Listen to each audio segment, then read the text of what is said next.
Najim. Terima kasih karena sudah ngajak saya untuk gabung, sharing lah sedikit mengenai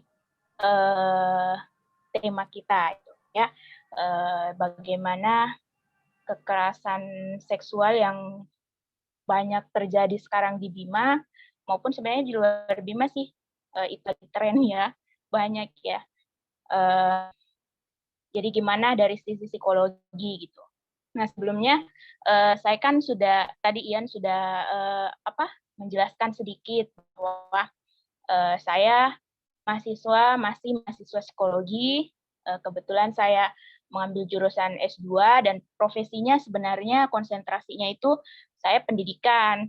Tapi waktu dikasih tema ini sebenarnya agak mikir ya, Yan, terus ragu gimana cara jelasinnya, karena sebenarnya kalau kekerasan seksual itu lebih banyak dikaji sama orang klinis atau forensik gitu, psikologi klinis sama psikologi forensik.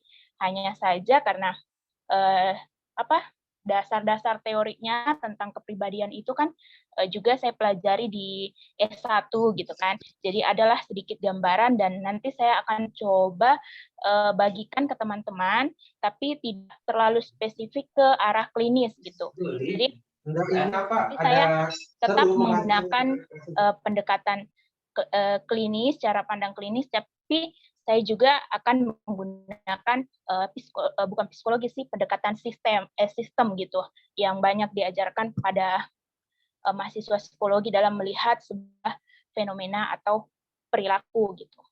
Nah, pertama-tama jika kita mau melihat dari sudut pandang pelaku, berarti kita berbicara tentang bagaimana sih sebenarnya tingkah laku atau perilaku individu itu sehingga bisa muncul seperti itu gitu kan. Nah, kita perlu tahu dulu bahwa setiap individu itu memiliki sistem di dalam dirinya, baik itu dalam sistem diri itu sendiri kan ada beberapa ranah. Kalau di kami ada percaya bahwa ada ranah fisik, psikis, mental, di situ isinya mental, emosi gitu. Terus ada ranah spiritual. Jadi kami menggabungnya ke arah situ.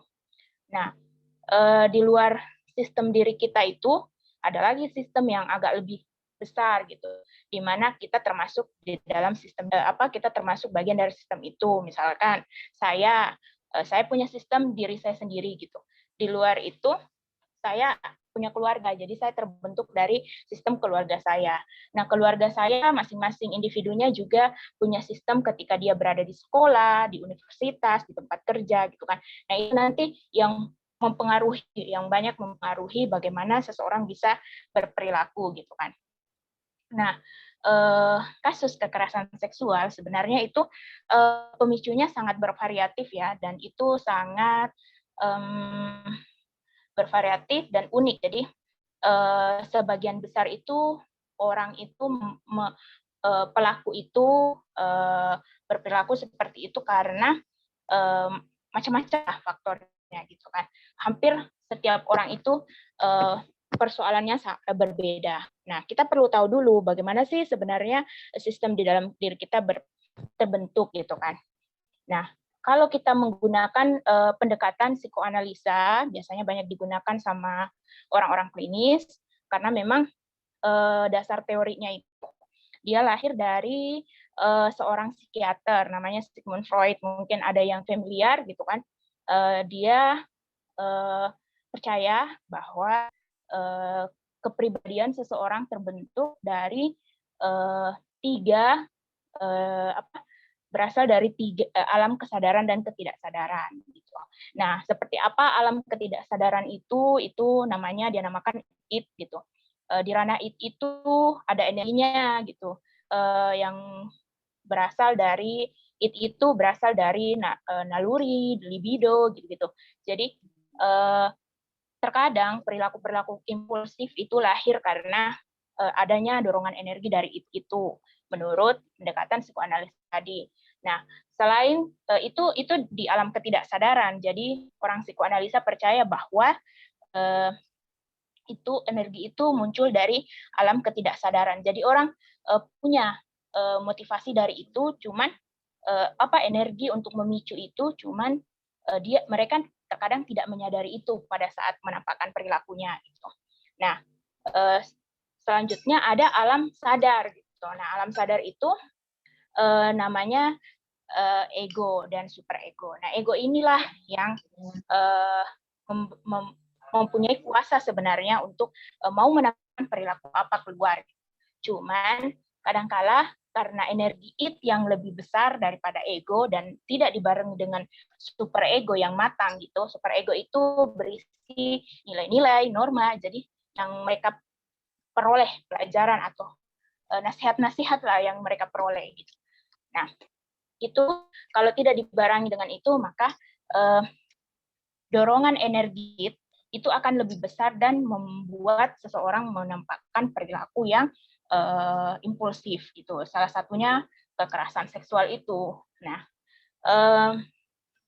tapi kebanyakan orang-orang psikologi juga bukan membantah sih, tapi mereka berterima kasih gitu dengan adanya psikoanalisa gitu kan. Dari situ pendekatan psikologi lebih banyak, ada behavior, ada gestalt, ada Islam, ada psikologi positif gitu. Nah, saya mungkin menjelaskan dari segi itu saya jelaskan tadi ya, sudah saya jelaskan dari segi bagaimana psikoanalisa memandang sebuah perilaku, pembentukan perilaku manusia gitu kan. Nah, kalau orang-orang yang melengkapi teori itu mengatakan bahwa apa iya semua orang itu dipengaruhi oleh dorongan itu tadi. Maksudnya memang tidak ada manusia yang tidak mampu memikirkan sendiri gitu kan, itu berasal dari dalam diri ya. Jadi psikoanalisa percaya bahwa itu berasal dari dalam diri gitu. Nah, makanya di dalam pendekatan sistem ada ranah spiritual tadi. Nah, ketika seseorang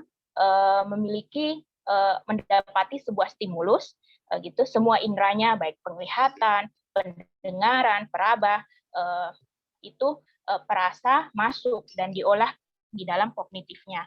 Nah, ketika fisiknya normal gitu kan, secara physically dia normal gitu, hormonnya secara hormonal dia normal, terus mentalnya dia normal, terus pengalaman ranah spiritualnya juga berkembang dengan baik gitu, maka dia akan menampakkan perilaku yang positif ketika ada stimulus yang datang. Beda halnya ketika seseorang yang punya motivasi atau dorongan dalam diri itu yang ke arah negatif atau impulsif.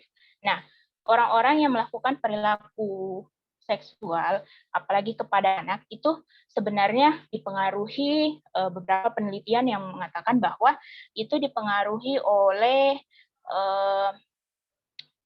faktor kepribadian. Jadi bagaimana bentuk kepribadiannya orang itu, dan besar pengaruhnya sekarang juga itu bagaimana gaya hidupnya gitu. Nah, faktor kepribadian ini seperti apa? Nah, ketika orang itu memang memiliki kepribadian yang negatif, memiliki gangguan kepribadian gitu, misalkan dia lebih dominan ke seksual gitu, itu memang berarti ada sesuatu yang perlu digali lebih lanjut gitu, lebih dalam secara klinis gitu. Bagaimana, kenapa bisa dia memiliki kepribadian seperti itu. Tetapi ada pula dari penelitian, beberapa ya penelitian yang saya baca, psikologi forensik yang menggali bahwa pelaku-pelaku itu yang ini narapidana ya, maksudnya sudah di dalam penjara gitu. Mereka menjelaskan bahwa kenapa dari gaya hidup gitu, berasal dari gaya hidup. Seperti apa? Contohnya, misalkan dia sering menonton video porno gitu, terus semasa kecilnya mereka juga salah satu korban pelecehan seksual, bagaimana pola asuh di dalam keluarganya gitu, apakah dia sering dikerasi, otoriter gitu kan.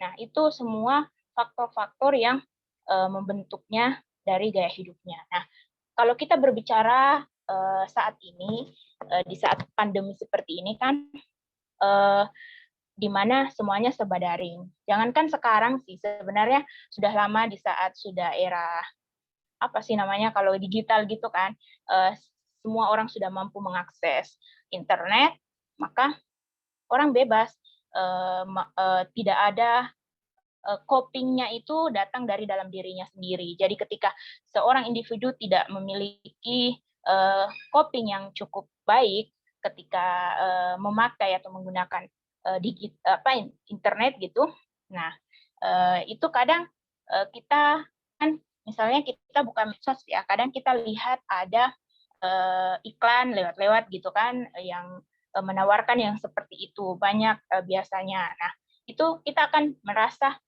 awalnya coba-coba mungkin ya, kita lihat gitu kan. Nah, lama-lama kan menonton video porno itu kan juga ketika intensitasnya sering, itu akan menimbulkan adiksi untuk individu. Sehingga ketika sering terpapar itu dan tidak dikontrol, nah itu dapat membuat mereka berfantasi lebih gitu. Nah, kadangkala orang yang fantasinya itu udah kelewatan di mana dia menyasar anak-anak karena memang kenapa sih banyak anak-anak atau wanita gitu kan? Karena memang menurut mereka anak-anak dan wanita itu merupakan kaum lemah gitu. Gampang dibujuk, gampang diiming-imingkan sesuatu. Awalnya mungkin pendekatannya hanya sekedar mengelus, meraba kan kita tahu sebenarnya awalnya pedofilia kan namanya kan. Itu kan dari bahasa Yunani, orang Yunani mengatakan bahwa dalam bentuk kasih sayang kepada anak. Hanya saja disalahartikan gitu kan. Jadi kasih sayangnya itu ternyata sampai ke arah seksual gitu kan. Nah, awalnya mungkin mereka mencoba-coba, pelaku ini mencoba gitu terhadap anak A misalkan. Anak ini misalkan orang tuanya tidak memberikan pengawasan yang baik, terus tidak pernah mengajarkan bagaimana sih batasan seksual ke dirinya gitu kan. Jadi dengan mudahnya anak ini mungkin akan menerima saja ketika dielus misalkan gitu kan. Terus nanti akan meningkat lagi nih perilaku pelakunya gitu. Itu karena fantasi sebenarnya dalam dirinya. Entahkah itu fantasi karena memang kepribadiannya yang terganggu atau karena memang gaya hidup yang dia sering terpapar itu gitu. Karena kita tahu bersama bahwa seksual berhubungan seksual itu kan memberikan dampak adiksi gitu. Apalagi bagi orang yang sudah pernah melakukan. Nah, gitu. Jadi orang yang melakukan itu misalkan kan ada kasusnya ya yang saya baca itu seorang ibu melakukan pelecehan seksual kepada anaknya kan. Nah, itu sebenarnya beritanya juga itu saya tergantung sih, maksudnya tergantung di sini saya masih butuh datanya, gimana posisinya kan suaminya nggak ada di rumah gitu. Nah, bagaimana hubungan dia antara suami gitu, bagaimana itu kan harus digali. Jadi pasti itu digali di kepolisian. Hanya saja memang karena ini kasus yang sangat-sangat sensitif, kadang beritanya hanya sampai segitu. Nah, bedanya kalau di psikologi orang klinis itu beranggapan bahwa orang yang pedofilia berarti perilakunya itu bertahan, tidak hanya misalkan dalam 3 bulan terakhir dia menampakkan itu terus cuman satu anak. Nah, itu belum bisa dikatakan dia memang memiliki perilaku yang seperti penyimpangan seksual gitu. Itu belum, karena itu kata DSM ya, itu kayak kamus kejiwaan gitu, itu harus bertahan minimal 6 bulan. Jadi perilaku itu tampak dalam jangka waktu 6 bulan, terus korbannya, bahasa korban itu sebenarnya sih orang hukum gitu kan. Kalau di saya tuh korban apa nama lainnya ya, yang jadi itunya korban yang baiklah, kata korban aja. Korbannya itu tidak lebih dari tidak satu, pasti itu orang yang memiliki penyimpangan seksual gitu, dorongan seperti itu yang karena terganggu kepribadian, dia akan setiap dia melihat anak dan itu ada kesempatan gitu kan, itu akan dilakukan lagi hal seperti itu. Nah, contohnya seperti apa kasus sekolah JS dulu kan yang di Jakarta yang heboh, babe, yang sodomi, kasus sodomi itu kan sebenarnya semuanya masuk dalam ranah pelecehan seksual gitu. Jadi kalau di saya bagaimana pembentuk dari dirinya dulu, apa motivasinya, itu tergantung bagaimana pengalaman hidup yang dia peroleh dulu gitu. Jadi kebanyakan kan sebenarnya mereka ingin terpuaskan kan, itu hanya kepuasan gitu. Bagi orang yang terpapar karena gaya hidup gitu kan. Beda halnya jika orang itu memang ada gangguan kepribadian, karena itu berarti secara tidak sadar mereka melakukan itu karena ada sesuatu yang terganggu dari kepribadiannya dan itu harus digali lebih dalam. Nah, apa namanya? Itu dalam bentuk dirinya. Jadi bagaimana seorang menangkap stimulus dari luar. Nah, orang-orang yang kecanduan itu akan mempersepsikan apapun yang dia lihat seperti model atau organ yang biasa dia tonton, itu dia akan datang secara sendiri fantasi itu. Nah, ketika itu berulang, itu yang dia jadikan secara kognisinya seperti itu, terus tidak dibarengi dengan sistem nilai yang baik, norma yang baik, karena mereka sebenarnya paham bahwa tingkah laku yang dia tampakkan itu salah gitu kan. Cuman hanya saja karena fantasinya lebih besar, hasratnya lebih besar, maka dia dan tidak dibarengi dengan sistem nilai yang baik. Gitu kalau kita orang beragama, imannya gitu kan. Imannya tidak dibarengi dengan iman yang kuat, maka dia tidak bisa menahan stimulus itu. Jadi langsung gitu, apalagi kalau kesempatannya ada, gitu kan. Nah, setelah melihat dari individunya, kita lihat faktor keluarganya di mana. Nah, rata-rata biasanya orang-orang yang melakukan kekerasan seksual itu berasal dari dia juga pernah dilecehkan gitu waktu masa kecilnya gitu. Nah, mereka belajar dari situ sehingga saat dewasa dia juga akan melakukan hal seperti itu. Itu ada juga. Nah, ada pula yang misalkan dia sering melakukan kekerasan seksual. Jadi mendapati pengasuhan yang keras gitu kan. Nah, dampaknya nanti ke depannya dia akan merasa bahwa ketika saya melukai atau melukai orang lain gitu, itu kepuasan tersendiri dari saya karena saya belajar dari kecil juga mengenai hal itu. Gitu. Jadi penyalurannya seperti itu. Jadi bagaimana sistem keluarganya membentuk dia. Itu yang tidak punya gangguan kepribadian ya, maksudnya berasal dari gaya hidup gitu kan, apalagi sekarang ini. Nah, itu dari keluarga. Ketika dia keluar ke sistem sekolah, bagaimana nilai-nilai sekolah, ketika dia keluar ke sistem tempat teman pergaulannya, bagaimana dia apa hal yang dia peroleh di situ. Nah, ketika seseorang di sistem keluarganya tidak baik, di dalam dirinya juga sudah terbentuk kebiasaan yang seperti itu, keluar sepermainannya juga kebanyakan yang seperti itu pembahasannya. Nah, dia akan lebih sering lagi melakukan hal seperti itu.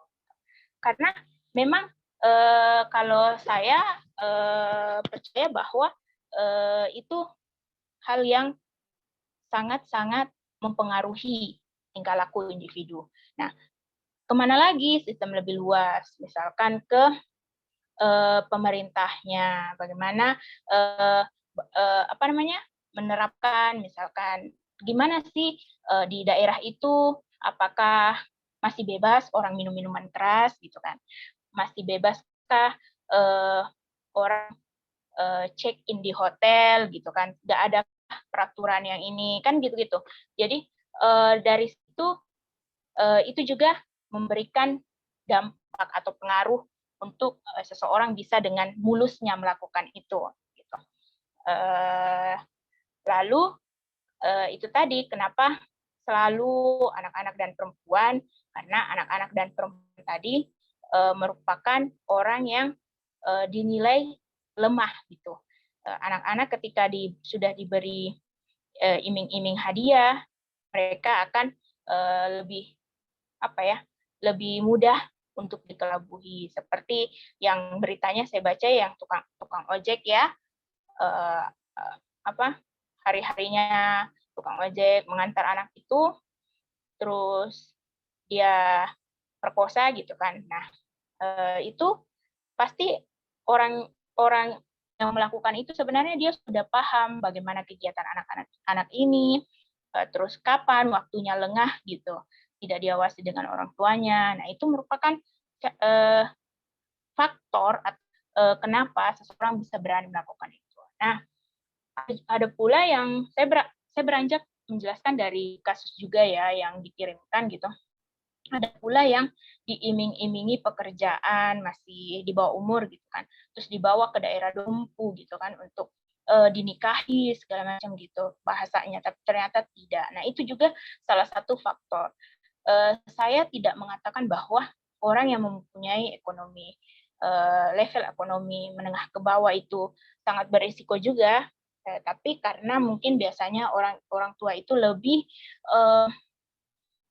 lebih berani untuk melepas anak-anak perempuannya untuk kerja, walaupun itu dengan orang yang menurutnya dia sudah kenal gitu, walaupun kan kita tidak bisa prediksi bagaimana sebenarnya niat seseorang gitu kan, tapi karena tuntutan kebutuhan hidup gitu kan, jadi mau tidak mau mereka bisa saja langsung mengizinkan anaknya untuk ikut, padahal mereka belum tahu jelasnya seperti apa gitu kan, gambarannya seperti apa. Nah,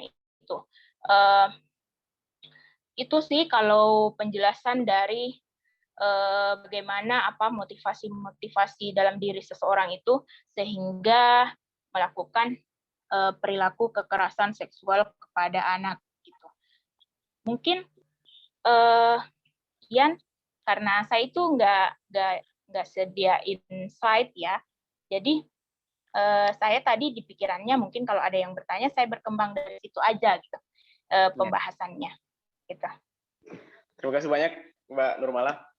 Ya, Najib. Ya, luar biasa apa yang disampaikan oleh Mbak Nurmala tadi. Dan bagi teman-teman yang baru bergabung, tadi Mbak Nurmala sempat memberikan disclaimer di awal bahwa orang boleh fokusnya di psikologi profesi. Jadi untuk psikologi klinis dan forensik sebenarnya yang lebih fokus mungkin ke per kasusnya gitu Mbak, ya bisa jadi ya. Iya, kalau kita mau melihat dan mendalami kasusnya itu berarti kita menggali, mengasesmen dari segi psikologi klinis biasanya. Orang-orang klinis biasanya yang tertarik dengan kasus-kasus seperti itu, dia suka mendalaminya lebih. Iya. Gitu. Namun dari apa yang telah di-disclaimerkan sebelumnya, tapi memang sudah disampaikan banyak hal gitu secara umum, bahwa kita semua tahu bahwa memang secara general motivasi dari pelaku itu banyak faktor gitu. Salah satunya tentu saja dari lifestyle-nya tadi sudah disampaikan. Salah satunya adalah aktivitas dia yang sering menonton video porno misalnya. Dan juga ada hal lain yang berpengaruh yaitu dari segi apa tadinya? Segi korban ternyata. Dia sempat mendapatkan pelecehan seksual juga pada saat kecil, bisa jadi seperti itu. Pelaku. Jadi pelaku bisa jadi dulu pernah juga menjadi korban pelecehan seksual di masa dia belum berdaya gitu kan. Anak-anak kan belum berdaya, mereka juga pernah diberikan perilaku seperti itu sehingga ketika sudah punya dorongan untuk dalam dirinya merasa dia sudah dewasa, sudah kuat gitu, dia akan melakukan itu juga ke anak-anak seumurannya gitu waktu dia mendapati perilaku itu. Ya, dibaring lagi dengan adanya kesempatan tadi gitu Mbak ya, peluang. Iya, betul sekali. Jadi kurangnya pengawasan orang tua sebenarnya itu yang utama sih kalau saya. Iya. Ya, saya tertarik sama tadi yang disampaikan Mbak Nurmala terkait dengan alam tidak sadar dan alam sadar gitu. Oh iya ya. Terkait dengan Ya. alam tidak sadar tadi, ternyata memang ada ya hal yang berpengaruh, yaitu naluri ternyata terbentuk di alam tidak sadar. Nah, sementara alam sadar itu bisa dibilang terbentuk dari ego dan superego. Nah, superego tentu saja adalah nilai dan norma atau yang kita dapatkan di sekolah, nasihat, atau bahkan dari agama gitu, Mbak ya. Iya, pengasuhannya kita sehari-hari gitu kan. Iya. Nah, biasanya seberapa besar pengaruh superego ini, Mbak, ketika misalnya nalurinya itu berlebihan gitu? Jadi Apakah pernah ada data gitu, guys? data. Jadi gimana ya cara mengukurnya? Sebenarnya nggak bisa dikuantifikasikan sih, Iya. karena itu tuh, jadi itu tuh kita tuh dalam psikoanalisa itu ada energi psikis namanya ya, energi psikis. Jadi orang psikoanalisa percaya bahwa seseorang itu punya energi psikis. Nah, energi psikisnya ini lebih dominan datang dari arah mana? Ketika dia lebih dominan datang dari arah it itu berisi itu tadi, naluri-naluri, libido, dorongan impulsif itu, dan egonya itu tidak kuat, energi di egonya yang yang harusnya mengambil keputusan itu tidak kuat, dan dibarengi energi dari super ego itu tadi juga tidak kuat, maka itulah yang lebih berkuasa gitu. Itulah yang lebih berkuasa dalam menentukan mendorong ego untuk mengambil keputusan apa terhadap stimulus yang dia peroleh dari luar. Iya. Dan biasanya kajian analisis terkait dengan besar pengaruh itu biasanya lebih ke klinis dan forensik juga berarti, Mbak ya? Karena dilihat Iya. dari kasus ya biasanya. Ya, jadi karena memang psikoanalisa itu lahirnya, teori dasarnya itu lahir dari orang psikiater ya. Jadi orang psikiater itu memang responden atau kajian klinisnya itu yang dikaji itu orang-orang yang dalam tanda kutip sakit, kan? Jadi dia besar di kajiannya besar di orang-orang klinis. Ya. Nah, tadi saya juga sempat sempat tertarik dengan adanya pernyataan bahwa orang yang pedofilia itu biasanya bertahan minimal 6 bulan. Itu maksudnya setelah dia lakukan itu, jadi masih ada peluang untuk dia melakukan lagi 6 bulan ke depan gitu, Mbak, atau seperti apa? Oh, itu tadi maksudnya bukan bertahan. Jadi perilaku itu minimal dalam jangka waktu 6 bulan ada gitu. Paham nggak? Minimal. Jadi ketika orang itu melakukan, misalkan ditanya ya, kamu melakukan perilaku kekerasan seksual pertama kali kapan? Terus dia mengatakan, 1 bulan yang lalu. Oh, ya. Berarti itu kalau dalam kamus DSM itu belum merupakan orang yang punya gangguan seksual gitu.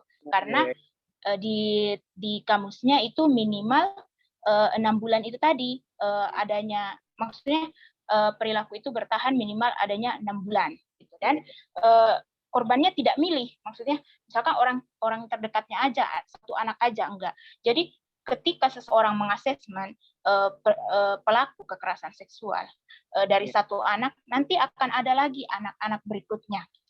Jadi dia tidak melakukannya dengan satu orang saja. Iya. Berarti bisa dibilang untuk misalnya korban pertama atau ini adalah kasus pertama dari pelaku, itu belum bisa digolongkan seorang ini pedofilia berarti, Mbak? Iya, karena kita harus lihat dulu motifnya dia, gangguan kepribadiannya seperti apa gitu. Walaupun sebenarnya secara awam orang sudah mengartikan bahwa ketika kita melakukan kekerasan seksual kepada anak itu orang pedofil ya istilahnya. Tapi kalau orang psikologi itu ada 13 kriteria dalam DSM itu yang harus terpenuhi ketika seseorang dikatakan pedofilia atau parafilia namanya. 13 kategori, guys. Banyak juga. Iya, dalam DSM. Dan saya tidak terlalu tahu itu, saya cuma tahu 2-3 itu tadi yang saya sebutkan. Ya, yang jelas berarti memang harus memenuhi syarat-syarat seperti ini gitu. Harus memenuhi itu, terus orang psikolog klinis biasa menjudge-nya parafilia atau pedofilia pada saat itu terpenuhi. gitu. Ketika gejala-gejalanya udah dekati Simptomnya yang ada. ke-13 itu berarti bisa dikatakan oh dia nih masuk ini nih gitu kali ya. Iya. Oke. Sepertinya banyak juga rekan-rekan yang tertarik ya langsung yang bertanya gitu. Mari kita langsung boleh. Baca-baca. Este mau langsung dibacakan atau boleh langsung? Boleh kalau mau.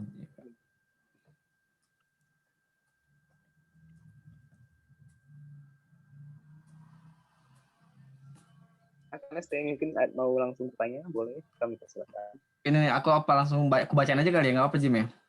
Oh ya boleh. Ya boleh, Ian aja yang bacain. Nah, jadi akhir-akhir ini banyak banget kasus di mana bapak-bapak melakukan kekerasan seksual terhadap anak kandungnya. Nah, sebagai seorang psikolog, mungkin yang menekuni di bidang ini, bagaimana pandangan Mala mengenai hal itu dan bagaimana pencegahan, bagaimana mencegahnya sehingga kasus seperti itu bisa dikurangi begitu. Dan apakah ada saran untuk pemerintah setempat sekalian itu tadi? Oh, saran pemerintah. Ya, oke. Jadi memang ya rata-rata jadi ada 3 tipe seseorang melakukan kekerasan seksual kepada anak gitu. Tipe pertama pelakunya itu orang terdekat gitu, entah bapak, paman, kakak laki-laki kalau korbannya perempuan gitu kan. Terus pelakunya orang lain gitu, terus ada juga yang sejenis gitu kan. Nah, untuk kasus incest gitu, yang biasanya pelakunya itu orang bapak, paman gitu, itu kenapa bisa seperti itu? Itu kita harus asesmen dulu bapaknya gimana. Jadi sebenarnya gimana sih kepribadian bapak itu gimana gitu. Itu pertama. Kedua, bagaimana ketika kita sudah mendapatkan dinamika kepribadiannya, kita di situ akan udah terlihat sebenarnya bagaimana persoalan rumah tangganya gitu kan, bagaimana masalah apa yang tengah dihadapi keluarganya gitu. Karena sebagian besar itu sebenarnya dia nekat seperti itu karena apa? Pasti ada pemicunya yang betul-betul berasal dari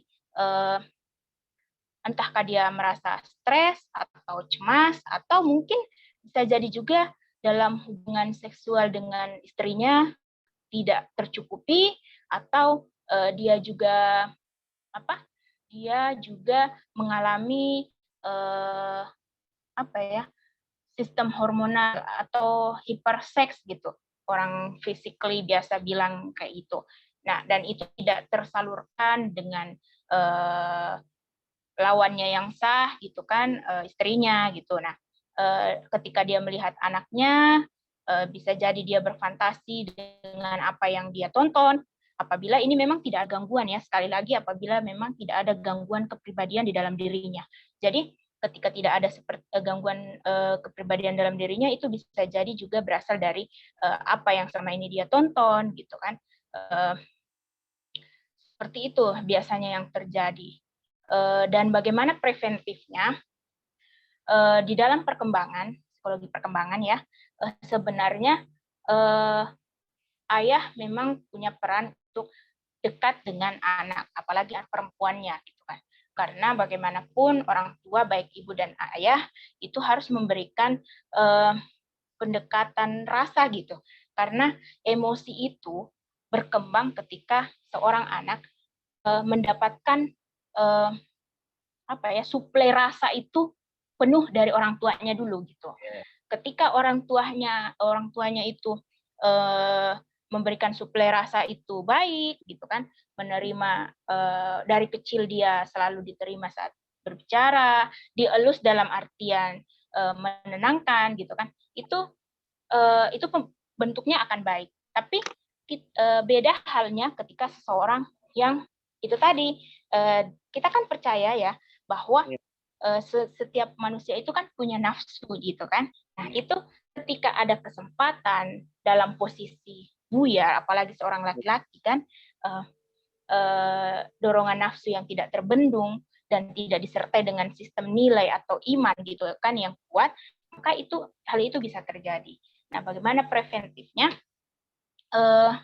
Kita kembali lagi kepada bagaimana hubungan dalam keluarganya, bagaimana peran istrinya, bagaimana mereka saling terbuka untuk membicarakan hal seperti itu, terus bagaimana dia membatasi dirinya dengan anaknya ketika sudah balik dalam artian sistem fisiklinya dalam hal reproduksi itu sudah berkembang gitu kan. Ada batasan. Kita tahu bahwa ada batasan bahwa sudah tidak boleh lagi tidur dekat anak ketika dia umur remaja misalkan gitu. Nah, itu semua bisa jadi preventif. Jadi ketika pola komunikasinya baik, dia mampu mengambil keputusan bersama gitu kan, suami istri itu, terus dia ya sudah pasti punya pemahaman iman yang kuat gitu kan, sistem nilai yang baik, dan jarak antara anaknya dengan dia itu ada. Walaupun kita seorang anak dan ayah, anak laki-laki dengan ibu, ketika dia sudah beranjak dewasa berarti kita punya jarak, gitu kan? Jadi kita punya jarak bahwa dia sudah berkembang, gitu kan? Bisa jadi nanti ada hal-hal yang memicu saya, gitu. Jadi kita tetap harus punya jarak, gitu. Jadi tidak bisa kita memaksa bahwa saya mau tidur dengan anak saya malam ini, padahal dia sudah remaja atau apalagi kalau sudah dewasa, gitu kan? Nah itu biasa yang terjadi. Terus preventifnya kepada pemerintah, sebenarnya apa yang sudah ditetapkan pemerintah, undang-undang pornografi, bagaimana pemerintah melarang yang memperjualbelikan miras, gitu kan? Itu sebenarnya sudah bentuk-bentuk faktor pencegahan dari pemerintah. Nah, sisa masyarakatnya aja. Apakah tetap mau mematuhi itu, gitu kan? Dan kita kan tidak bisa melarang. Coba misalkan kita tanya orang yang menjual minuman keras, terus kita tanya, kenapa kamu menjual minuman keras? Terus dia bilang, apakah Mbak mau ngasih saya uang untuk bertahan hidup, gitu kan? Nah, itu kan kita tidak bisa kontrol itu. Jadi itu tergantung lagi dengan masyarakatnya. Kita lihat masyarakat sekitarnya bagaimana dia taat dengan hukum yang sudah ada. Karena saya kira kalau hukum-hukum pemerintah itu sudah baik ya mengenai itu. Tergantung lagi masyarakatnya menaatinya seperti apa, dan bagaimana peran lembaga-lembaga masyarakat gitu kan. Kan ada tuh kayak Komisi Perlindungan Anak gitu kan. Yang ada di daerah, gimana pendekatannya, apa yang sering mereka bagi, apa yang sering mereka sharingkan gitu. Itu semua cara-cara preventif untuk pemerintah dalam mengurangi kasus-kasus seperti itu. Tapi karena memang posisinya sekarang digital itu sangat cepat dan bebas gitu kan, jadi kita tidak bisa mengontrol semua itu karena memang sudah zamannya seperti itu. Nah, protek pertamanya saya selalu bilang kan itu datang dari keluarga pastinya, karena dia yang punya andil untuk itu. Siap. Ya, luar biasa ya. Berarti memang banyak faktor gitu yang mempengaruhi pelaku ini bisa, atau bapak-bapak tadi yang ditanya sama ST ya, bisa melakukan pelecehan seksual. Mungkin yang pertama dari yang disampaikan, nambahin dong, boleh nggak? Adalah kurangnya perhatian dan rasa, lalu adanya tidak harmonisan antara pasangan suami. Oh ya, nanti dulu Mas Al, tadi sempat ada juga pertanyaan dari juga Mbak Noni sepertinya mau bertanya sebelum Al menambahkan mungkin sesuatu nanti. Ya, Mbak Noni silakan. Halo, selamat malam semuanya. Halo Noni, lama nggak? Gini Mbak Kak Mala mau tanya nih, kan misal aja ya kita memposisikan diri sebagai orang tua, kita nggak bisa 24 jam itu mengontrol aktivitas si anak gitu kan. Kalaupun misal kita ngasih larangan-larangan ataupun batasan-batasan, anak bakal nyari menurut saya sih mencari cara buat biar apa yang diinginkannya itu tercapai gitu loh. Nah, saya pengen tahu gimana sih cara mengedukasi tentang bentuk-bentuk kekerasan seksual ini untuk remaja yang baru pubertas gitulah ya istilahnya. Jadi di mana mereka penasaran sekali kan gitu. Dan menurut mereka hal-hal yang di zaman kita itu tabu, menurut mereka sekarang itu biasa aja gitu. Jangan ku pernah gitu, gimana sih cara mengedukasinya buat anak-anak remaja soal kekerasan seksual? Oh, iya. Makasih. Terima kasih Noni. Jadi untuk remaja ya, itu kita lihat dulu kan sebenarnya psikoedukasi tentang seksualitas, pendidikan seksual itu sebenarnya masih tabu untuk kita gitu kan. Tapi kalau kami sering mengkaji bahwa di umur anak sudah mampu berpikir gitu kan, kita bisa perlahan mengenalkan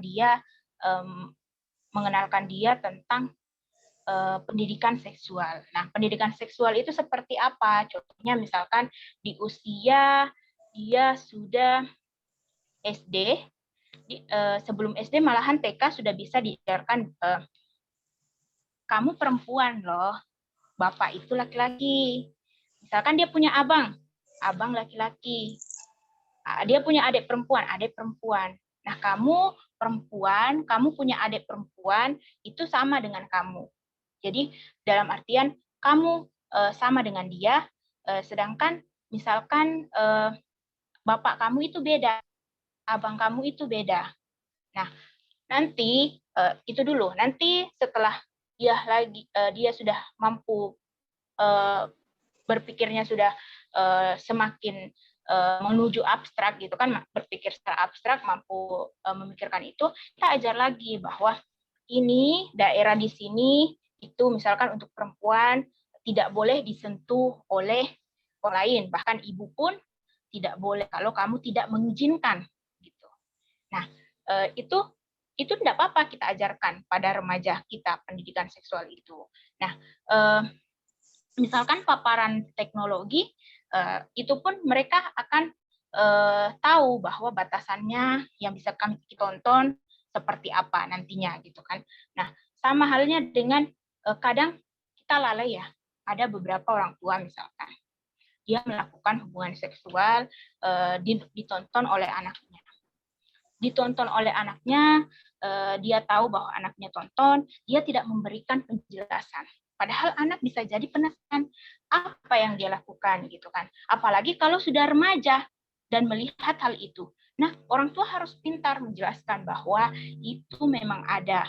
Itu proses seperti itu ada. Tapi caranya ada juga yang cara untuk melakukan itu juga ada adabnya gitu kan. Kita ajarkan dia adab tentang bagaimana supaya dia bisa melakukan itu. Nah, mungkin dengan cara, setelah ada tali pernikahan gitu.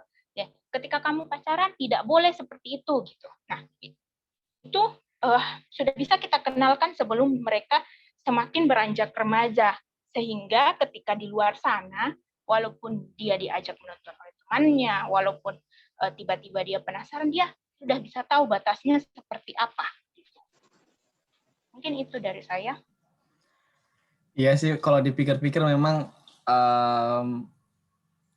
penyampaian hal-hal dari orang tua ke anak sebenarnya itu cukup penting sih. Karena kalau kita belajar dari orang-orang dulu, itu mikirnya tuh gimana ya, karena ada rasa, mungkin karena tabu kali ya, jadi orang-orang tua dulu tuh jarang menasehati hal-hal seperti itu. Iya, dan dulu kan belum ada. Orang mau mengakses film porno misalkan dulu harus beli VCD, DVD gitu kan. Suka nonton nih. Iya. Itu dulu kan sulit untuk orang bisa tahu, kita cari di sini gitu kan, baru dapat. Jadi orang tua belum ngeh gitu, belum insight bahwa sekarang zamannya berubah. Itu kita tidak perlu lagi beli DVD, beli VCD-nya gitu kan. Karena di HP-nya aja, kalau dia sudah tahu caranya, itu dia bisa dapat videonya gitu.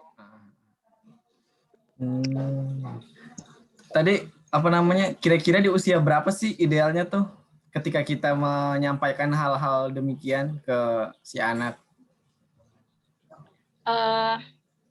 Dari umur ketika dia bayi itu sebenarnya udah mulai, tapi beda ya pendekatannya. Misalkan dalam saat bayi kita sering elus bagian pundaknya, gitu kan. Kita ada kan lagu Buah Mata Saya itu kan mengajarkan tentang pengenalan organ-organ tubuh anak, gitu kan.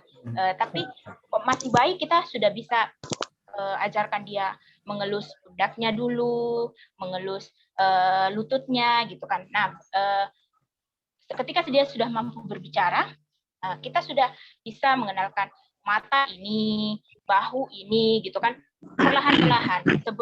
Terus TK dia sudah bisa paham bahwa ini ada misalkan perempuan ini namanya dada, gitu kan, secara psikis physically itu kan belum menonjol karena belum balik kan.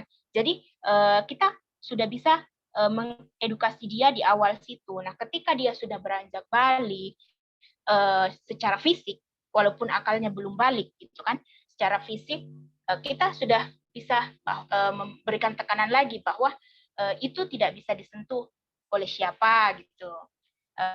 Ibu pun kalau mau menyentuh harus izin dulu ke kamu, gitu. Nah, itu.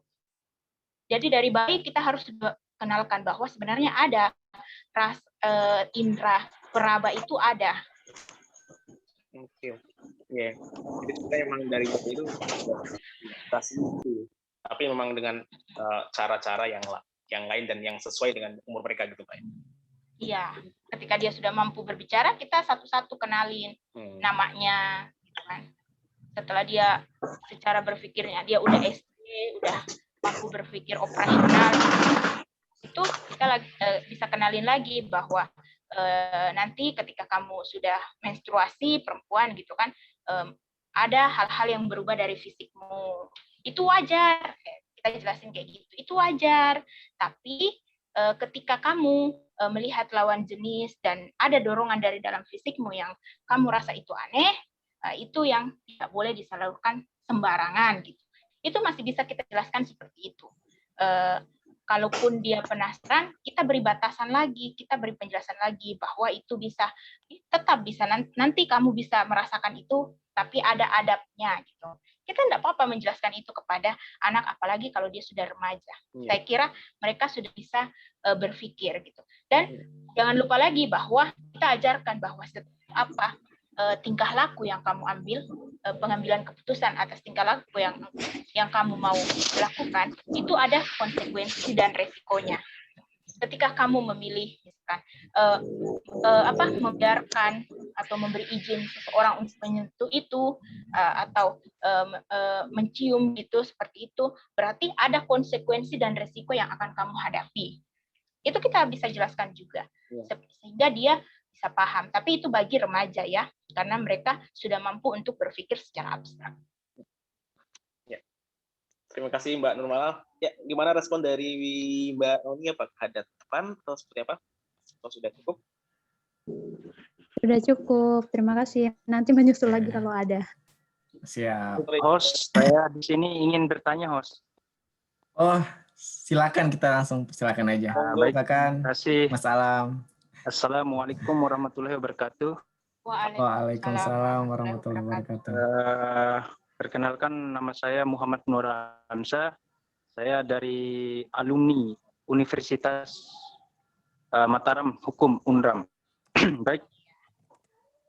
Di sini langsung saja saya ingin lihat dari tema ini sangat menarik kalau kita untuk kaji di sini di dalam Zoom ini. Yang mana dari tema ini kekerasan seksual dari kacamata psikologis.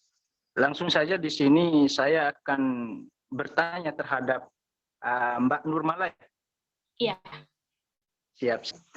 Jadi di sini terkait dengan tema yang di atas, bahwa jika kita melihat dari beberapa kasus yang terjadi di Bima Kota ataupun Kabupaten Bima, itu saya lihat itu sangat-sangat ironis. Saya lihat itu berhubungan juga, saya kemarin melakukan suatu penelitian, itu banyak sekali pada saat saya mendampingi para anak-anak yang telah udah diambil suatu ataupun udah kekerasan seksual terhadap dirinya, sehingga psikologis anak itu udah hancur. Saya lihat itu. Jadi di sini pemerintah itu harus melihat lagi. Nah, suatu contoh kejadian kemarin pada yang dilakukan oleh orang pemuda itu sampai meninggal, anak yang 10 tahun itu meninggal.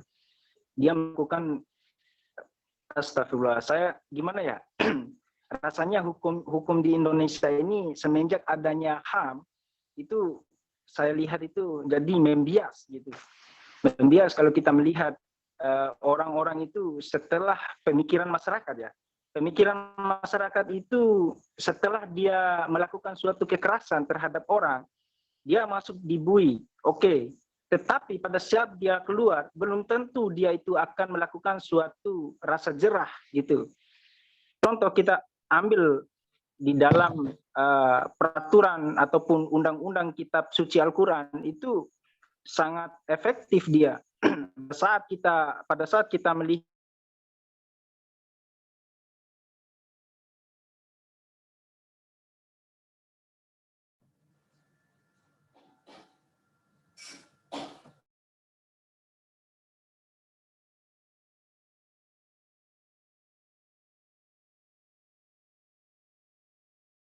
nomor 70 tahun 2020 tentang tata cara pelaksanaan tindakan kebiri kimia. Di sini pelaku kekerasan seksual terhadap anak. Yang menjadi pertanyaan saya di sini, Mbak Nurmala Zakir, apakah hukuman ini akan jamin suatu rasa jerah terhadap bangsat bajingan yang melakukan kekerasan seksual terhadap anak? Banyak maaf, saya terlalu kerasnya Mbak Nurmala Zakir. Iya, apa-apa. Udah biasa. Saya enggak bisa saya melihat orang itu cepat rasa kasihan saya. Iya. Jadi yang kedua, apakah jadi kan gini juga Mbak Zakir. Jadi kita lihat di beberapa universitas di Indonesia itu banyak sering sekali terjadi. Itu contoh di UI ada suatu kejadian tentang pencabulan terhadap mahasiswa, itu banyak itu. Nah, sehingga mahasiswa jangan melakukan suatu pendemoan yang di luar dari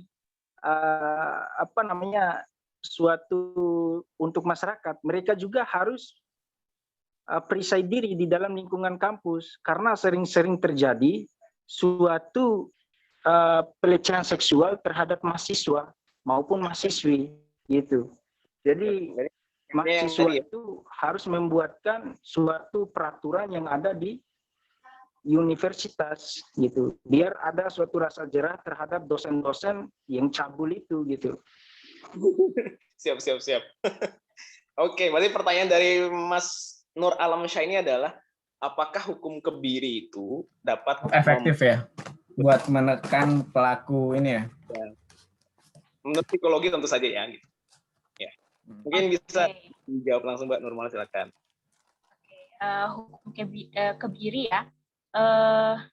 Saya rasa ketika seseorang pelaku itu kan sebenarnya sistem hukumnya kita itu ketika dia pelaku, dia dipenjara, ketika dia punya persoalan psikologis, dia direhab psikologis, masa penjaranya telah selesai, dia bisa keluar penjara gitu kan. Apakah itu memberikan efek? Apakah halo, itu? Mbak. Apakah kalau kita halo? Halo, iya. Ya. Mohon maaf, jaringannya agak jelek di sini di daerah Bima nih. Oke. Ya, kita masih Oke. coba jawab pertanyaannya Mas Alam tadi nih. Iya. Siap. Oke. Jadi, Siap. apakah ketika kita mengubah hukumnya, memberikan efek kebiri gitu kan, apakah itu memberikan efek jerah? Nah, kita lihat dulu. Saya panggil siapa? Apa ya, Bang ya? Kalau di daerah Bima ya, Abang gitu.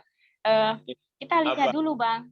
Apakah orang ini secara kepribadian betul-betul memang hasil treatment atau intervensinya itu dia udah selesai apa tidak? Maksudnya dia sudah mampu untuk menampakkan perilaku adaptif. Tapi kita juga harus tahu bahwa orang-orang yang memiliki gangguan kepribadian, apalagi ketika dia berkepribadian ganda, maka dia itu akan sulit untuk, kita itu akan mudah terkecoh bahwa sebenarnya dia udah sehat misalkan. Padahal itu bisa dikelabui gitu. Nah, itu tergantung lagi dari lembaganya, dia betul-betul memberikan treatment yang jelas tidak dengan itu. Nah, kalau efek kebiri, ya sih, itu karena HAM, jadi kita nggak bisa menerapkan sistem itu ya, kecuali misalkan di negara-negara Islam itu boleh. Tapi apakah itu berefek? Kalau orang itu memang secara secara kepribadian dia tidak bermasalah, terus dilakukan hukum seperti itu, bisa jadi itu berefek. Tapi bagi orang-orang yang memang ada gangguan kepribadian, itu tidak berefek. Gitu. Nah, saya tadi tertarik untuk bahas tentang apa tadi ya, yang trauma psikologis ke anak. Jadi abangnya merasa sangat kasihan, miris gitu kan dengan anak. Nah, itu sebenarnya kembali dari kita sebagai masyarakat di lingkungan itu. Apakah ketika kita mendengar sebuah kasus tentang kekerasan seksual, kita langsung menjudgmental korbannya atau anaknya atau keluarganya? Itu dulu. Ketika kita bisa menerima, aware dengan kasus itu, dan kita memberikan dukungan. Jangan salah ya, jangan mengatakan bahwa cukup korban yang kita kasihani. Bisa jadi juga keluarga pelaku juga kita kasihani. Kenapa? Karena bisa jadi mereka tidak ada sekalipun minat untuk seperti itu. Tapi karena keluarganya melakukan itu dan judgmental dari masyarakat di sekitar rumahnya yang tidak terbuka lagi dengan dia, itu akan membuat dia merasa terkecilkan. Jangan sampai dengan hal itu memberikan dia motivasi untuk melakukan hal sama nantinya ketika dia berdaya, ketika dia punya power untuk melakukan itu. Itu, Mas. Jadi menurut saya tanggapannya seperti itu. Terus kalau misalkan yang dosen, ya saya juga pernah ikut penelitian dosen saya terkait kekerasan seksual yang dialami oleh mahasiswi maupun mahasiswa justru. Kita ternyata dapat kasus bahwa mahasiswa juga pernah mendapati perilaku pelecehan seksual dari dosennya yang laki-laki. Ya, kan kita tahu kan, karena sekarang lesbi, gay itu kan marak ya gitu. Nah itu juga kadang. Nah, kita perlu usut dulu, Bang. Kita perlu usut dulu. Kenapa mahasiswinya mau dilecehkan seperti itu, misalkan. Biasanya, mohon maaf ya, biasanya banyak kasus yang terjadi karena mereka diiming-imingi sesuatu. Gitu. Jadi, dulu waktu saya melakukan ikut penelitian tentang kasus kekerasan seksual pada mahasiswi, di zaman saya S1, gitu, ternyata yang kita dapati awalnya, mahasiswinya yang memberikan celah untuk begitu karena dia diberikan iming-iming, tapi itu belum misalkan langsung melakukan hubungan gitu kan. Itu mungkin bisa menemaninya jalan-jalan gitu kan. Itu awalnya seperti itu dulu. Lambat kelamaan hubungannya semakin intens kan. Nah, itu bisa tumbuh di tengah seperti itu gitu. Jadi menarik. Itu hal yang menarik untuk kita bahas. Terus ada pula yang pokoknya kalau kita dapati kasusnya gitu ya, kalau kita sudah dapati faktor-faktornya kita gali, itu kadang sendiri dulu waktu masih S1 berpikir, oh iya ya, kok kita nggak kepikiran sampai di situ. Gitu. Tapi lebih banyak saya lihat bahwa itu merupakan lifestyle dan bagaimana tuntutan gaya hidup di kota-kota besar kadang mahasiswa lupa diri kan, mau seperti ini gitu kan, cara cepatnya seperti apa. Nah itu dari situ nanti berkembang, awalnya cuma dilecehkan, berkembang, nanti dari satu dosen ke yang lain, jadinya prostitusi online yang melibatkan ayam kampus ya, yang biasa kita dengar kayak gitu. Itu biasanya dari situ. Saya dulu dapat di hasil-hasilnya dari situ. Nah, beda halnya ketika yang dilecehkan itu tidak pernah berinteraksi sama sekali, tiba-tiba dosennya melakukan itu beda. Berarti kita harus gali bagaimana kepribadian dosennya itu. Dan biasanya kasus-kasus kekerasan seksual yang seperti itu, bentuknya pelecehan itu tidak mudah untuk terungkap. Karena kenapa? Itu sangat privasi ya. Bayangkan kalau mahasiswi yang dilakukan seperti itu, dia akan tidak mudah untuk mengungkapkan kepada siapapun karena dia takut gitu. Apalagi kalau dia diancam gitu kan. Nah, itu sangat kompleks sih kalau kita mau gali. Itu, Bang. Siap. Tapi kalau kita melihat lagi di situ, jika dia merasakan merasakan suatu intervensi terhadap dirinya maupun dengan adapun diancam, ya dia semestinya harus melakukan suatu pendekatan terhadap orang tua. Ya, itu Bang, itu balik lagi kalau anak punya hubungan baik dengan orang tuanya. Nah, itu tadi yang saya selalu tekankan, bahwa ketika anak dari kecilnya dibiasakan untuk berkomunikasi dengan orang tua, mereka terbuka untuk saling berbicara satu sama lain, biasanya apapun yang dia dapatkan, apapun yang dia peroleh, apalagi jangankan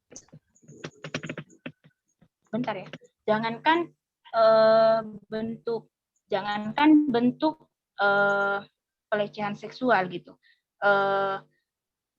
Ada saja laki-laki asing yang mendekati dia, itu akan dia ceritakan kalau anak ini terbukti, maksudnya anak ini mempunyai pola komunikasi yang baik dengan orang tuanya gitu. Tapi beda halnya jika anak ini tidak mempunyai hubungan komunikasi yang baik dengan orang tua, maka dia cenderung tidak akan mudah untuk menceritakan itu. Kayaknya penting juga ya. Kalau kita lihat lagi, kalau kita lihat lagi itu bahwa memang yang dikatakan oleh mbaknya tadi, saya lihat itu diiming-iming suatu berbagai immaterial maupun non material. Saya lihat di situ memang iya, tetapi yang lebih dominan itu banyak sekali dosen-dosen cabul melakukan suatu pelecehan terhadap mahasiswa itu. Semisal ada kasus di Unra kemarin itu, dia anak dari WD3 melakukan suatu pencabulan terhadap mahasiswa yang melakukan suatu konsultan terkait dengan skripsinya. Nah, di situ responnya seorang dosen langsung memegang suatu, banyak maaf ya adik-adik ya, dia langsung memegang suatu seperti paha ataupun kemarin itu pokoknya bagian pahanya gitu. Itu kan udah kategori masuk dalam pencabulan maupun terhadap pencabulan. Sedangkan dosen ini dia mengajar suatu pidana. Seharusnya kalau kita kembali lagi ke tentang psikologis, dosen itu harus memikirkan bahwa ini ternyata anak didikan saya, jadi saya harus melindungi dia. Jadi kenapa psikologisnya ini udah hancur gitu? Apakah dia gara-gara menonton suatu Plus 18 itu, atau dia ada kecanduan yang apalah gitu? Jadi di sini saya merasa suatu peraturan itu tidak ada efektif. Kalau kita melihat beberapa kasus-kasus yang ada di lapangan, seperti yang saya paparkan pertamanya tadi, itu saya lihat itu tidak ada rasa jerah terhadap pelaku itu. Seperti kasus yang di Kota Bima kemarin itu, anak udah meninggal, tetapi dia melakukan suatu mediasi. Apakah itu adil terhadap korban? Boleh Ini dong nambahin. Gimana? Mau nambahin boleh nggak? Jawaban apa? Boleh deh, boleh. Pertanyaannya Bang Alan. Siap, boleh. Iya ya. Ya, silakan. Oke, mungkin ini dulu ya. Berkaitan dengan pertanyaan Bang Alam tadi yang mengatakan bahwa sebenarnya apa ya, kurangnya penegakan hukum terhadap. Sorry sebelumnya nih, biar tahu teman-teman lain nih Bang Alkausar nih siapa sih? Yeah. Kenali dulu dong. Apakah termasuk? Saya termasuk Coba dong, pencabul. Ini ya, disclaimer dulu ya. Ini tindakan pencabulan itu ketika korban merasa dia misalnya dicabuli, melakukan tindakan kekerasan seksual. Tapi kalau memang itu atas dasar tindakan suka sama suka, itu tidak bisa dikategorikan sebagai tindakan kekerasan seksual. Itu yang pertama, disclaimer dulu. Jadi misalnya kalau ada ayam kampus, saya potong pembicaraannya. Di sini tidak ada unsur suka sama suka. Iya, maksudnya saya nggak membahas suka sama sukanya, bukan, maksudnya itu disclaimer dulu. Jadi dosen itu tidak ada, kemarin itu dosen itu tidak ada sepenuhnya itu suka sama suka, tetapi ada unsur paksaan, gitu loh. Coba lihat di media-media itu juga. Saya nggak bahas masalah itu, Bang. Ini maksudnya ini berkaitan dengan ayam kampus segala macam gitu loh. Kampus ya. Jadi kita juga. Ya, saya nggak berkaitan dengan masalah itu gitu. Karena begini, karena setiap orang itu berbeda-beda. Misalnya ada seorang individu A dipegang pahanya, dia merasa tidak dilecehkan, tapi ada individu B dipegang pahanya, dia merasa dilecehkan gitu loh.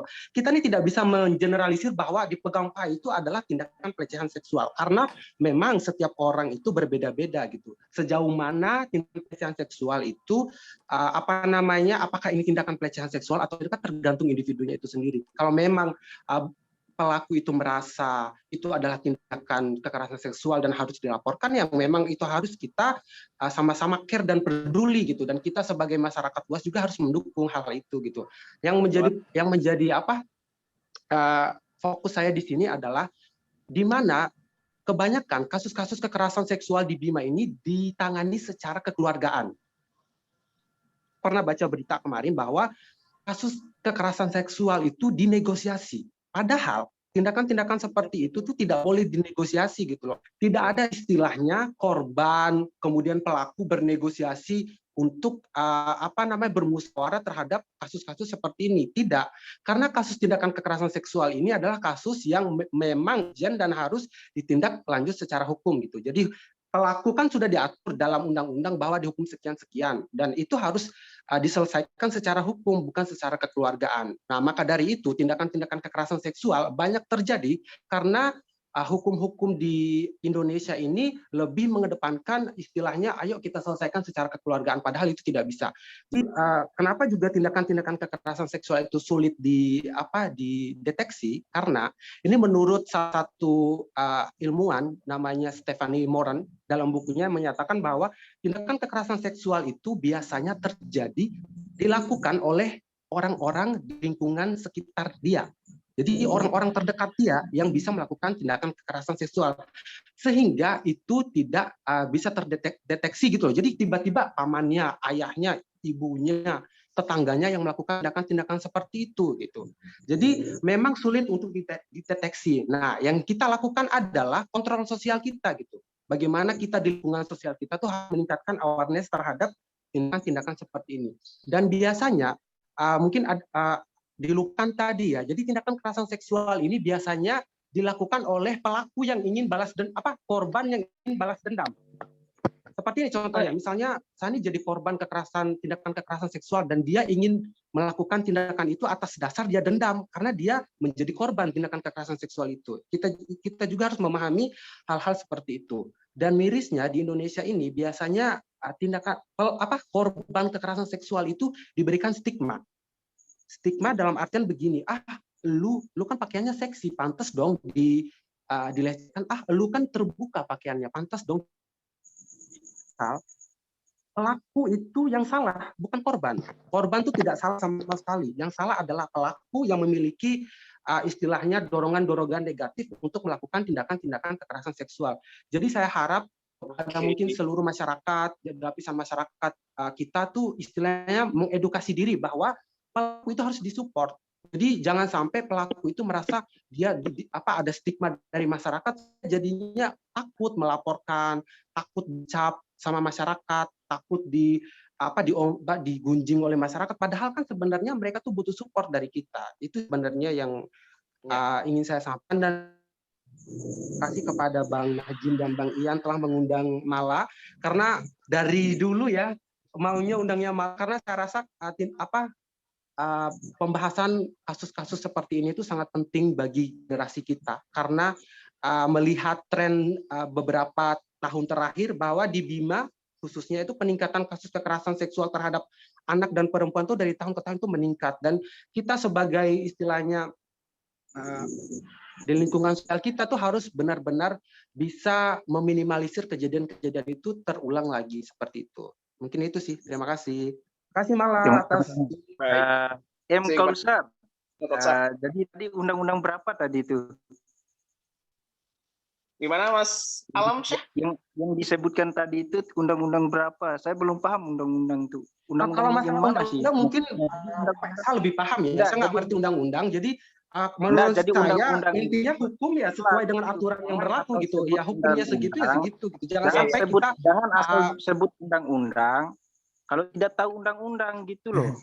Undang-undang yang mana gitu. Jadi harus terjelas undang-undang mana yang dimaksud oleh saudara tadi itu gitu. Saya tanya balik sekarang, undang-undang yang berkaitan dengan kekerasan seksual apa? Ya Undang-Undang Nomor 35 tahun 2014 itu. Ya itu yang harus ditegakkan.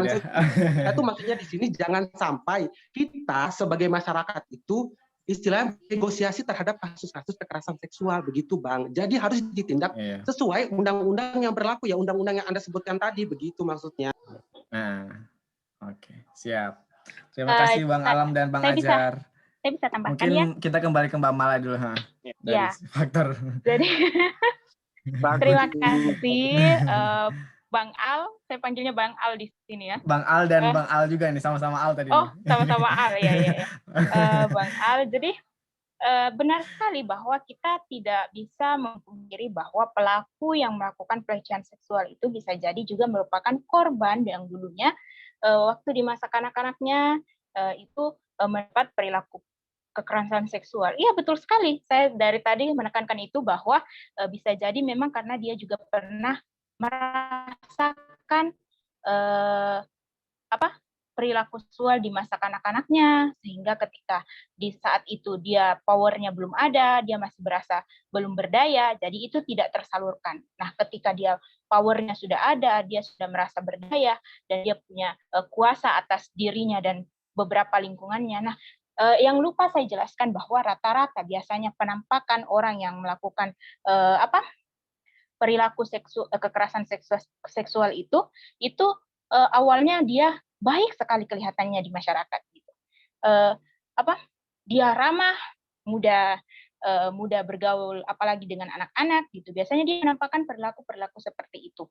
Nah, di saat dia sudah menguasai lingkungan itu, dia barulah melampiaskan fantasi-fantasinya seperti biasanya. Nah, terkait dengan Bang Al satunya gitu ya. Bang Al satunya yang mengenai kok iya bisa gitu kan. Sebenarnya tadi saya mau bilang kayak gini. Bang Al ini merasa resah gitu. Kok iya bisa standar dosen gitu melakukan hal seperti itu. Iya kan, Bang? Ya, kita tidak bisa pungkiri, Bang. Kita tidak tahu pengalaman seperti apa yang mereka dapati. Bisa jadi secara intelektual, secara kepintaran, kecerdasan, potensi intelektualnya bagus, bisa jadi seperti itu.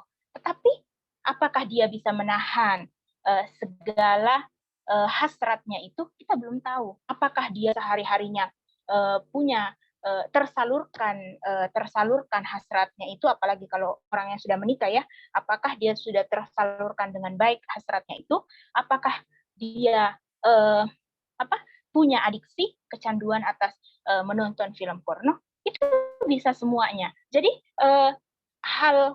makanya saya selalu bilang kepada siapapun ya, tidak di sini, saya selalu bilang kepada teman-teman bahwa kita tidak boleh menilai seseorang dari covernya.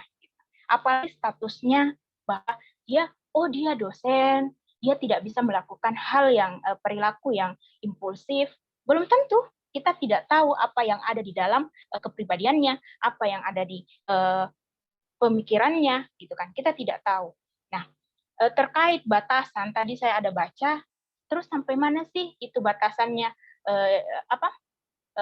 orang mendapati perilaku kekerasan seksual gitu. Nah, betul sekali juga, itu masih subjektif, ya, masih subjektif di mana perempuan satu, misalkan kalau kita dipegang pahanya sama lawan jenis, itu belum pelecehan seksual.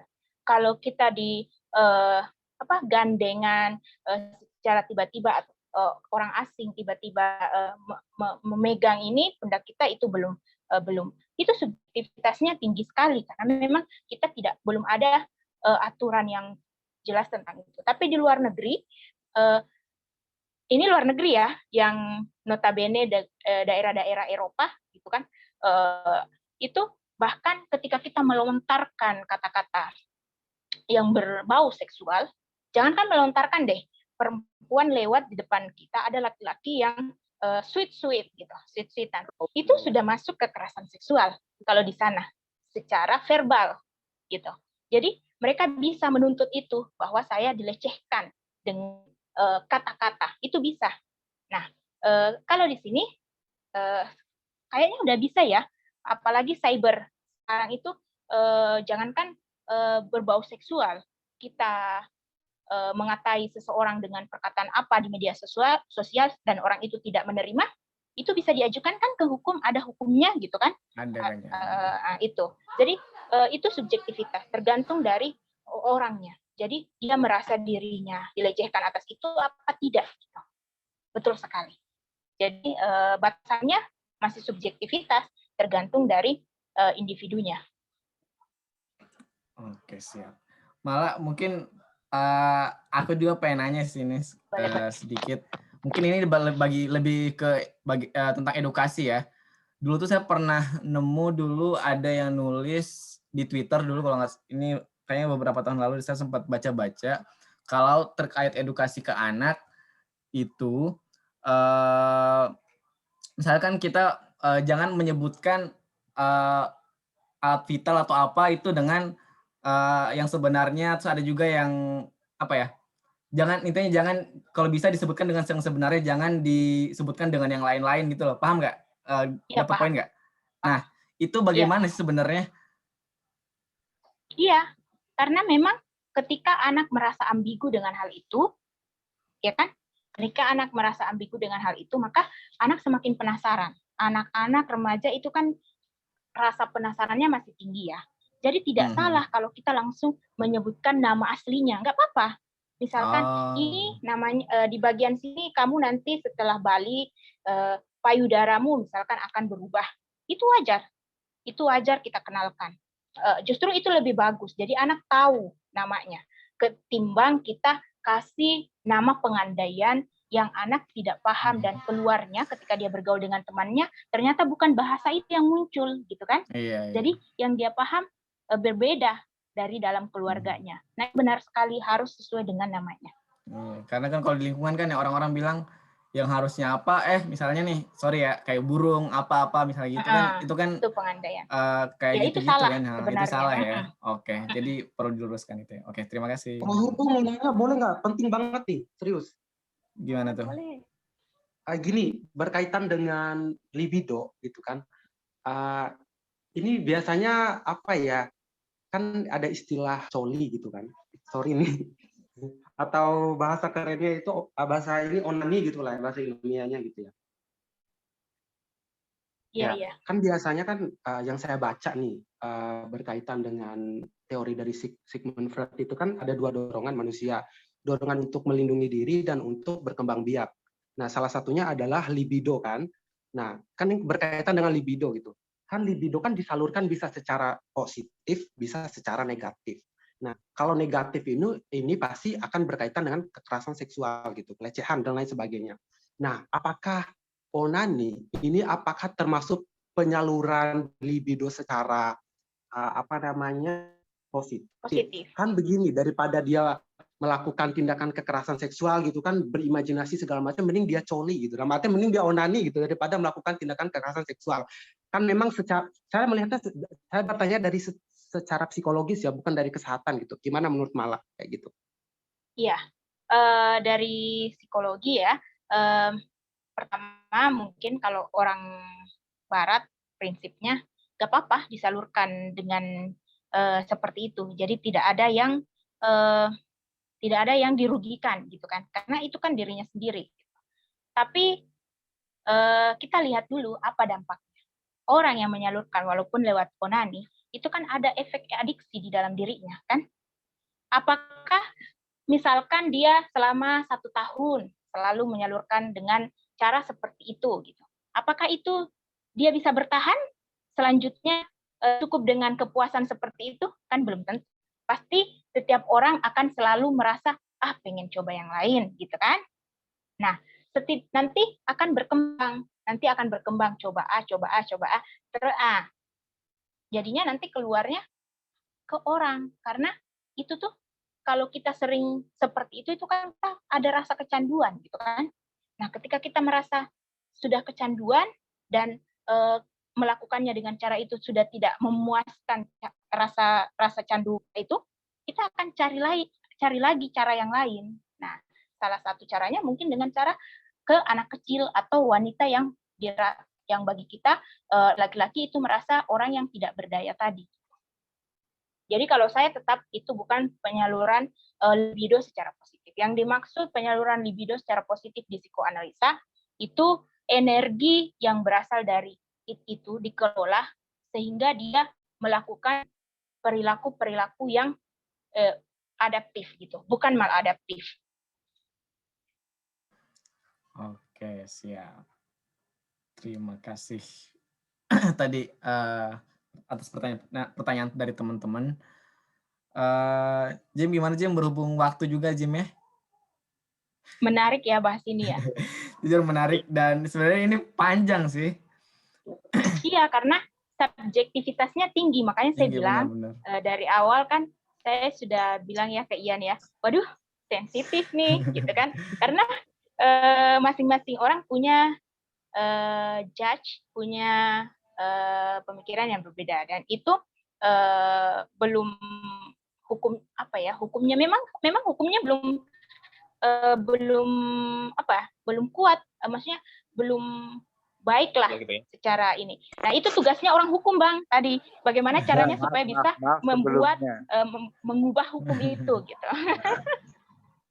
Maaf, Nurmala Zakir. Jadi hukum itu udah tepat, tetapi untuk pelaksanaannya itu kembali ke dalam para aparatur pemerintahan itu yang harus dia menekan gitu. Jadi jangan asal membuat suatu peraturan, tidak harus seperti contoh untuk kebiri ini. Jadi saya merasa takut pada saat melakukan suatu penyuntikan kebiri kimia ini. Takutnya nanti pada saat dia suntik, dia akan melakukan lagi suatu hubungan yang melakukan suatu pelecehan seksual terhadap anak. Itu yang saya memikirkan tentang anak-anak ini. Jadi saya itu gimana ya, kalau saya melihat dari bunyi pasal per pasal beberapa undang-undang itu, saya merasa gimana ya, sedih saya lihatnya. Jadi di daerah saya ini, Kota Bima maupun Kabupaten Bima, jadi udah banyak suatu kekerasan seksual terhadap anak. Suatu contoh di di Lombok kemarin itu kita berbarengan melakukan pendampingan terhadap anak. Jadi pada saat dia itu mantan DPR, istri dan anaknya yang laki-laki itu dimasukkan karena terkena COVID. Pada saat terkena COVID, dia anaknya dengan perempuan, dia menyuruh anaknya untuk pergi mandi. Nah, pada saat sudah selesai mandi anaknya ini, summa naujubillah gitu, langsung dia melakukan suatu boleh disclaimer nggak bentar? Ini bentar, boleh bentar dulu. Gini ya, disclaimer mungkin malah juga akan setuju dengan pendapat saya. Setiap manusia boleh kayak gitu. Setiap manusia itu punya potensi. Setiap pembicaraan orang. Bukan masalah itu. Jadi menurut saya, setiap manusia itu punya potensi melakukan tindakan kekerasan seksual. Tidak peduli dia anggota DPR, dosen, apapun status sosial. Setiap manusia yang memiliki, karena manusia itu punya libido gitu. Nah, libido ini tergantung dia saya itu membicarakan suatu dengan hukum gitu. Atau negatif. Iya, mungkin pandangannya, tapi jangan sampai membawa-bawa isu bahwa DPR lah, sesuai dengan psikologis ini. Semua orang tuh bisa melakukan tindakan kekerasan seksual, punya potensi. Betul. Saya setuju dengan Bang Azhar juga, Bang Al-Kausar, terkait status. Emang kita tidak bisa melihat dari status, tapi mungkin dari konteks Bang Alam, mungkin Bang Alam dia pengen menjelasin dari segi hukum. Mungkin ini dua hal yang berbeda mungkin ya, tapi ya udahlah, kita jelasin terakhir. Saya itu hanya memberikan suatu pandangan terkait dengan undang-undang, pasal per pasal, bunyi per pasalnya itu, gitu maksudnya saya itu. Jadi memberikan suatu rasa jerah terhadap pelaku pelecehan seksual terhadap anak maupun perempuan, gitu maksud saya. Sesuai dengan saya melakukan suatu penelitian langsung di lapangan. Ini saya bukan ngoceh ini. Sesuai dengan lapangan saya di lapangan ya. Bang Alam, biasanya sanksi bagi pelaku itu apa Bang biasanya? Di undang-undang sekarang itu maksudnya? Ya, di peraturan pemerintah itu yang nomor 20 itu tahun 2020 itu tentang kebiri itu. Oh, jadi, emang ya sanksi. Jadi dia beda-beda undang-undangnya. Ada PP, ada PP, terus ada Undang-Undang nomor 23 tahun 2002 Junto Junto 35 tahun 2014 tentang perlindungan anak. Nah, berarti begini dong, jadi semua pelaku tindakan kekerasan seksual itu harus dikebiri, begitu maksudnya? Ya, kalau dia melakukan suatu hubungan ataupun pelecehan seksual, nah saya kasih contoh sama kamu. Misalnya kamu memiliki suatu anakmu keluar dari rumahmu, nah terus dia melakukan dibonceng dengan online, gimana perasaanmu gitu loh? Maksudnya? Enggak, maksudnya gimana tuh Bang Alam? Gimana begini maksudnya? Saya tuh nggak bertanya tentang itu. Saya tuh bahasa begini, apakah intinya iya. Dari segi hukum, Mas, apakah semua pelaku tindakan kekerasan seksual itu harus dikebiri, begitu loh dari segi hukum? Jawabannya apa? Iya, apa enggak, ataupun apakah ada kategori-kategori tertentu lagi? Oh, berarti iya. Semuanya gitu kan sesuai. Sekarang lanjut pertanyaannya, apakah dengan kebiri itu bisa mengatasi tindakan kekerasan seksual? Saya tanya kelanjutannya begitu. Ya bisa. Aku mau nanya dong. Apa yang tidak bisa? Oke. Ya. Semua orang yang melakukan masih ada kesempatan nggak? Seksual terhadap orang maupun terhadap anak itu akan mendapatkan suatu sanksi. Apa fungsinya pembuatan aturan perundang-undangan? Oke, berarti bisa saya sedikit kasih ringkasnya. Mungkin berarti semua yang terkait kekerasan seksual itu bisa saja dilakukan hukuman kebiri gitu, Bang Alam berarti ya? Iya betul. Oke, siap. Sekarang mungkin buat terakhir. Penerapannya sepertinya penerapan yang terjadi di nanti kan kita bisa ngundang Bang Alam deh ini buat lain kali nih buat bahas dari segi hukum biar lebih, kayaknya bahasan ini tuh nggak sesingkat waktu kita ini. Begitu. Jadi mungkin nanti kita minta kasih waktu lah buat Bang Alam. Soalnya masalah kebiri itu masalah yang sangat kompleks gitu. Betul. Mungkin terakhir kali ya dari Husnul buat dan jadi pertanyaan penutup, berhubung waktu juga di Bima juga udah hampir jam 9:30 mungkin kita kasih waktu terakhir. Husnul, silakan. Oke, terima kasih kesempatannya. Hai Mala. Halo Nu. Ini Gimana? mungkin terakhir singkat aja sih. Tapi mungkin ini lebih ke ini ya, lebih ke apa sih sebenarnya tips ya. Ini kan saya juga sebagai dalam kacamata pendidikan ya. Misalkan aku nih ngajar sekarang kan anak-anak MTS kan, tahu sendiri mereka tuh yang ada di level antara naik nih dari anak-anak ke remaja gitu, masa-masa transisi kan. Nah, terkadang mereka ini jadi mereka ini tidak hanya menjadi kalau kita lihat dari kasus-kasus pelecehan ya, itu mereka tuh tidak hanya menjadi sasaran pelecehan, tapi bahkan mereka sendiri pun jadi pelakunya seperti itu kan. Saya lihat tuh ada beberapa anak itu yang melakukan itu seperti itu kan. Tapi ada nggak sih tolak ukur gitu kan? Tolak ukur kalau ini tuh wajar nggak sih bagi anak seperti itu melakukan seperti itu sesama temannya atau bagaimana ya gitu loh, ciri-cirinya gitu kan. Jadi kadang kita mau menegur tuh anak-anak tuh kadang apa sih Bu, biasa aja kayak gitu loh si bocah nih ya. Nah, ini bagaimana sebenarnya tuh batasan-batasan di lingkungan mereka tuh untuk penanganannya, solusinya seperti itu. Kemudian mungkin pertanyaan kedua kepada Bang Al yang ini ya, yang bagian hukum ya. Pandangannya sendiri kalau lihat fakta ini karena perkembangan kasus ini kan tiap tahun loh meningkat. Kayaknya penanganannya mungkin kalau dari saya kurang maksimal ya. Entah dari Bang Alnya sendiri bagaimana sebenarnya yang terjadi seperti itu kan. Puaskah dengan solusi hukum yang sekarang atau malah hukumnya sendiri yang nggak berdaya seperti itu? Itu sih. Terima kasih. Oke, terima kasih juga. Langsung saja ya. Silakan. Oke, jadi bagaimana melihat fenomena anak-anak zaman sekarang? Ya memang kita tidak bisa pungkiri bahkan ketika dia menyapa temannya bisa saja dia melontarkan kata-kata kasar kan, entahkah itu ada berbau seksual atau tidak, itu bisa jadi seperti itu. Mereka karena memang paparan lingkungannya memang sudah bebas ya. Itu yang pertama. Nah, tipsnya seperti apa sih kalau kita dari orang pendidikan mau memberikan treatment gitu kan?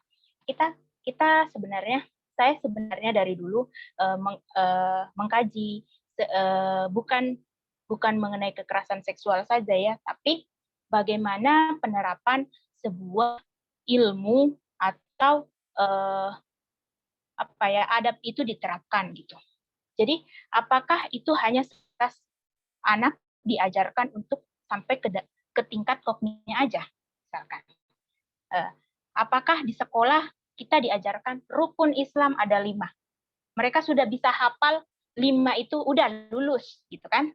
Selama itu kan kita hanya mengevaluasi kemampuan kognitifnya. Tapi sense itu kesadaran anak itu tentang makna dari yang kita sampaikan, apakah itu masuk atau tidak? Itu pernah diukur apa enggak? Itu pertanyaan saya. Nah, tipsnya bagi orang pendidikan, kita harus punya cara untuk memberikan treatment bagaimana supaya ilmu yang kita sampaikan itu tidak hanya sebatas kognitif gitu.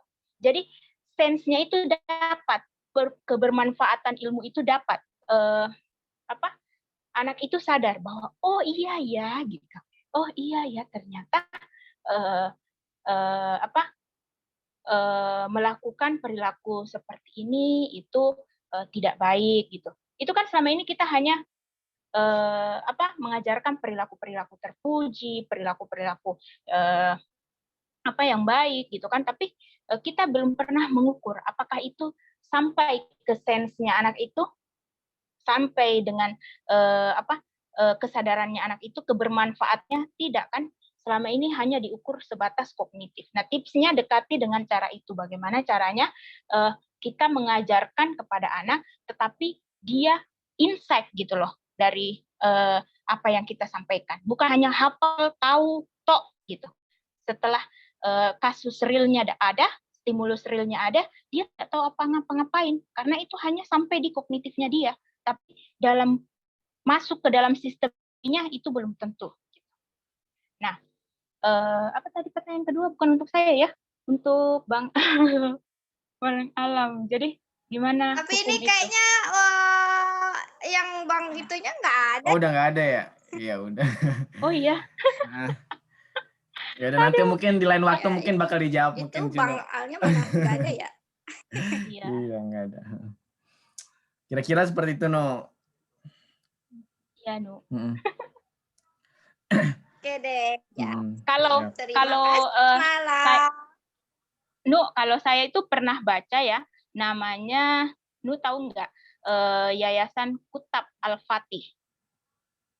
Jadi sistem pendidikannya itu tidak mengikuti bukan tidak mengikuti, dia tetap mengikuti sistem pendidikan nasional, tapi dia ada cara lain gitu, Kutab dalam mengajar. Nah, itu bisa jadi contoh apa sih caranya, bagaimana sih caranya dia memberikan pelajaran, apakah kita mengurangi pembelajaran umumnya, tetapi kita pembelajaran pembentukan karakternya lebih banyak gitu. Iya. Ya emang sempat dengar tuh yang terkait dengan Kutab Al-Fatih, kurikulumnya yang berbeda gitu. Jadi lebih menekankan pendidikan karakter di usia perkembangan sepertinya. Ya emang. Oke. Bagaimana Mas Kan? Oke, mungkin berhubung waktu udah lewat juga, kita sudahin dulu mungkin ya. Insya Allah kita hadir lagi minggu depan dengan topik yang berbeda. Minggu depan tuh kalau nggak salah agenda kita tentang ngobrolin dunia peternakan begitu ya. Jadi ya menarik gitu ya. Peternakan lagi. Jadi kita mau ganti topik lagi. Jadi tiap minggu kita bakal ganti-ganti lah biar banyak insight yang bisa kita dapat begitu. Semakin sering berbagi ilmu yang positif itu dampaknya lebih positif juga. Ketimbang menggali sesuatu yang negatif itu panas gitu loh. Mantap itunya ya. Iya, sekali lagi kita mengucapkan makasih buat Mala yang sudah jadi pembicara pada kesempatan malam ini. Semoga lain waktu kita bisa bertemu, nggak hanya di online saja, bisa ketemu langsung buat diskusi panjang lah terkait hal apa saja mungkin. Saling sharing boleh bareng. Ke Makassar kalau gitu ya. Iya, siap insya Allah. Nah, mungkin saya juga mengucapkan makasih buat teman-teman yang udah hadir juga pada kesempatan hari ini. Terakhir mungkin sebelum saya tutup, saya mau foto bareng sama teman-teman, boleh sekalian saya minta tolong aktifkan kameranya bagi yang belum dan pengen foto bareng. Baik, saya foto ya. 1, 2, 3. Oke. Terima kasih. Insya Allah Bitalk akan hadir lagi minggu depan, jadi tetap pantengin aja Instagram kita, dan nanti juga ini bakal kita upload di YouTube kita kok. Terima kasih sekali lagi. Assalamualaikum warahmatullahi wabarakatuh. Selamat malam semuanya. Waalaikumsalam warahmatullahi wabarakatuh. Abang Halil kok nggak nanya? Bosan. Ayo ya. Live ya? Iya, live. Silakan. Ya, terima kasih teman-teman. Mbak. Bye. Ya. Assalamualaikum. Nunu nggak rela, Nunu.